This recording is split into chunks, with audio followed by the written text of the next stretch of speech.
আলাইকুম। আজকে আমরা মিম হরফের মোরাক্কাব লিখব। মিম হরফের স্বতন্ত্র রূপ ছিল এভাবে, এটা তার স্বতন্ত্র রূপ। এই মিম হরফ যদি শব্দের শুরুতে আসে তাহলে এই যে দাগের উপরের থেকে একটু উপরে থেকে দাগ পর্যন্ত আসবে, এখান থেকে আবার উপরে উঠবে, ওখান থেকে এইভাবে রাউন্ড করে নিয়ে এসে পড়বে, তাহলে এটা শুরুর মিম হবে।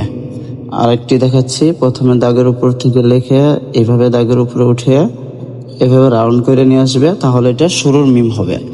তো মাঝখানের মিম সহজ আছে, এভাবে আসবে, আসার পরে উপরের দিকে উঠবে, তারপর উপর থেকে আবার নিচের দিকে এসে পড়বে, এখানে একটু ফাঁকা করে, তারপর এই জায়গা থেকে ধরে এইভাবে রাউন্ডটা লাগিয়ে দিবে, তাহলে এটা মাঝখানের মিম হবে। আরেকটি দেখাচ্ছি, এভাবে এসে উপর উঠবে, উপর থেকে আবার এভাবে বাঁকিয়ে নিয়ে আসবে, পরে এখান থেকে এইভাবে পেস্টটা দিয়ে দিবে, নিচ থেকে লাগিয়ে দিবে, তাহলে এটা মাঝখানের মিম হবে। আর শেষের মিম স্বতন্ত্র মিমের মতো এভাবে এসে উপরে উঠবে, তারপর ওখান থেকে বের হয়ে এভাবে পুরো মিমটা লিখে দিবে, আর এই মাথাটা এইভাবে লাগিয়ে দিবে, তাহলে এটা শেষের মিম হয়ে যাবে। যদি একসাথে লিখতে হয় তাহলে এভাবে লিখবে, শুরুর মিম,